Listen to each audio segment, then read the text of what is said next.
কেওয়ালের সামনে আমার খুব বেশি স্মৃতি নাই আসলে। লাস্ট লাভ লেটার গত 2 দশকে পাই নাই। টক শো করতে করতে কখনো কাউকে মারতে ইচ্ছে হয়েছে? অনেকবারই, অনেককে।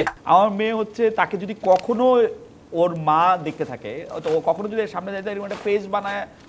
তিনি ছুড়েন প্রশ্ন, তিনি খুঁজেন উত্তর, আর সেই প্রশ্নের বাণে জর্জরিত হতে থাকে তার সামনে বসা অতিথিরা। অনুষ্ঠানের দর্শকরা হাফ ছেড়ে বলেন, যাক, কেউ তো এমন রয়েছেন গণমাধ্যমে যিনি তাদের হয়েই কথা বলেন। বলছি খালেদ মহিউদ্দিনের কথা। সাংবাদিকতায় যার ধ্যান এবং জ্ঞান, নিজেকে গণমাধ্যম কর্মী হিসেবে পরিচয় দিতেই অহংকার করেন তিনি। তাই তো সংবাদে ভর করেই পেরিয়েছেন দেশের গণ্ডি, এরপর পাড়ি জমিয়েছেন জার্মানিতে। দেশটির জনপ্রিয় সংবাদ মাধ্যম ডয়েচে ভ্যালের বাংলা বিভাগের প্রধান হিসেবে কাজ করতেন তিনি। টকশোর খুব আছে না রাজা উজির, তাদেরকে খুব কম দেখা গেছে, কারণ তাদেরকে আমি খুবই কম আনতে চাইছি, একদম বিপদে না পড়লে আমি তাদের আনতে চাইনি। গল্পের শুরুটা বেশ আলাদা। ক্যারিয়ার শুরু করেন সংবাদকর্মী হিসেবে একটি জনপ্রিয় দৈনিক পত্রিকায়। এরপর আবার বিসিএস পরীক্ষায় উত্তীর্ণ হয়ে নির্বাহী ম্যাজিস্ট্রেট হিসেবে সুপারিশপ্রাপ্ত হন তিনি। ভেবে চিনতে ছাড়লেন চাকরি। পরবর্তীতে 1 দশকের বেশি খণ্ডকালীন শিক্ষকতা করেছেন ঢাকা বিশ্ববিদ্যালয় সহ বিভিন্ন সরকারি ও বেসরকারি বিশ্ববিদ্যালয়। এরপর জীবনে আবারও ঢু মারে গণমাধ্যম। প্রথম আলো সহ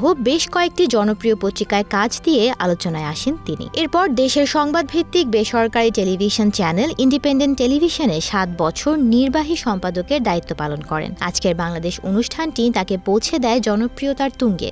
সরকার 3টি নির্বাচনের মধ্যে দিয়ে ক্ষমতায় এসেছেন, যে 3টি নির্বাচনকে তিনি প্রকৃত নির্বাচন বলতে চান না। ক্রমেই ছোট হতে থাকে দেশের গণ্ডি। সেই ধারাবাহিকতায় 2019 সালের 21শে মে যুক্ত হন ডয়েচে ভ্যালের সাথে। তবে দীর্ঘ এই 5 বছরের পথ চলার সমাপ্তি টানছেন তিনি। তার বিশেষ টকশো খালেদ মহিউদ্দিন জানতে চায়, এর 220টি পর্বে অতিথি হিসেবে এসেছেন বাংলাদেশ সহ আন্তর্জাতিক পর্যায়ের বিভিন্ন ব্যক্তিত্বরা। আমাদের প্রধানমন্ত্রী কি খবর শোনার জন্য, কারো বিষয়ে জানার জন্য গোয়েন্দাদের উপরই নির্ভর করেন শুধু? খুবই অল্প সময়ের মধ্যে লাইমলাইটে আসেন তিনি। বিভিন্ন প্রাসঙ্গিক এবং বস্তুনিষ্ঠ সাহসী প্রশ্নের দ্বারা রাজনৈতিক অস্থিতিশীলতা থেকে শুরু করে তুলে ধরেন রাষ্ট্রীয় বিভিন্ন ইস্যু। খালেদ মহিউদ্দিন মানেই দর্শকদের বিশ্বস্ততা এবং ভরসা। জানা গেছে গত 22শে জুলাই প্রাতিষ্ঠানিকভাবে প্রতিষ্ঠানটি ছেড়ে দেন তিনি। চুক্তির মেয়াদ শেষ হওয়ার পর খালেদ মহিউদ্দিন আর চুক্তি নবায়ন না করার বিষয়ে জানিয়ে দেন সংবাদ মাধ্যম ডয়েচে ভ্যালেকে। বাংলাদেশের সরকার প্রধান একজন সিইও এর মতো দেশ চালান।